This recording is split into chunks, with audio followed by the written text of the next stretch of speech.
অপরাধ দমনের ক্ষেত্রে পুলিশের নিয়ন্ত্রণ রাখাটা সবচেয়ে গুরুত্বপূর্ণ ভূমিকা, যেন অপরাধীরা তার অপরাধ করার প্রবণতা বাড়াতে না পারে। আমরা এই চাঁদাবাজির প্রতি আমরা সোচ্চার আছি।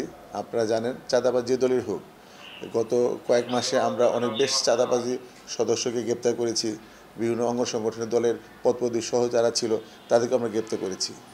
সুতরাং চাঁদাবাজ যে দলের হোক না কেন, যেখানে তারা চাঁদাবাজি করবে, আমাদের তথ্যপত্র পেলে আমরা তাৎক্ষণিক ব্যবস্থা নিয়েছি এবং ভবিষ্যতে আমাদের এই ধারা অব্যাহত থাকবে।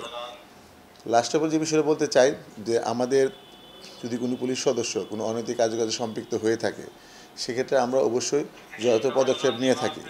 মিরপুর মডেল থানায় অদ্যাবধি পর্যন্ত আমার গত 5 মাস 5.5 মাসে এ পর্যন্ত ওই ধরনের কোনো কার্যক্রমে কেউ কখনো ক্লোজ হয় নাই বা কোনো বিষয়ে সাময়িক বরখাস্ত হয় নাই। তবে হ্যাঁ, দায়িত্ব অবহেলার কারণে, ঠিকমতো ডিউটি করা না কারণে, মামলা তদন্তে কোনো গাফিলতি করার কারণে আমরা যে যথাযথ পদক্ষেপ নিয়েছি। আর লাস্ট অফ অল আমি মিরপুরবাসী সকলের কাছে সহযোগিতা চাই। সম্মানিত যারা নাগরিক, মিরপুর মডেল থানার পুলিশ আপনাদের পাশে রয়েছে। আপনারা সবসময় যে কোনো সময় আমাদেরকে সাহায্য করবেন, যে কোনো তথ্য উপস্থিতি আমাদের সহায়তা করবেন। আমরা আপনাদের সেবায় সর্বোপরি নিয়োজিত আছি। আর লাস্ট অফ অল হচ্ছে, মিরপুর থানা 24 ঘন্টায় আপনাদের জন্য খোলা হয়েছে।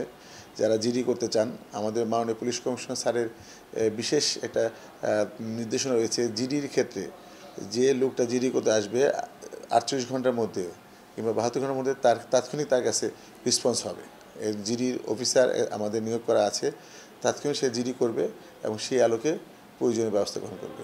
5ই আগস্টের পর, হাসিনা সরকারের পতনের পর বাংলাদেশ পুলিশ যে প্রেক্ষাপটে অবস্থান করেছিল, দিন বাই দিন সেই প্রেক্ষাপট থেকে পুলিশের উত্তরণ হয়েছে।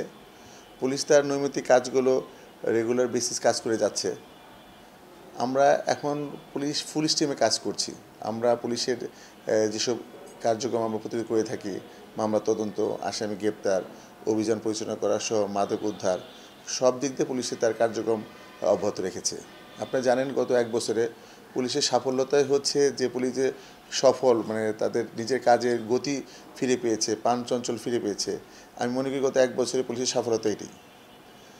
আর তারপর একটা বিষয় বলতে চাই যে মিরপুর থানা অত্যন্ত একটা ব্যস্ততম থানা। এখানে জনবহুল, প্রচুর লোকজন বসবাস করে।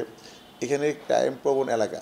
এখানে মিরপুর মডেল থানাধীন এলাকায় কিছু কিছু জায়গায় গুরুত্বপূর্ণ এলাকাগুলো থাকে, যেগুলো ছিনতাই বা চুরি ঘটানোর সময় ঘটে থাকে। আমরা সেই বিষয়গুলো পয়েন্ট আউট করে সেই আলোকে আমরা প্রয়োজনীয় পদক্ষেপ নিয়ে থাকি। পুলিশি তৎপরতা বৃদ্ধি করেছি।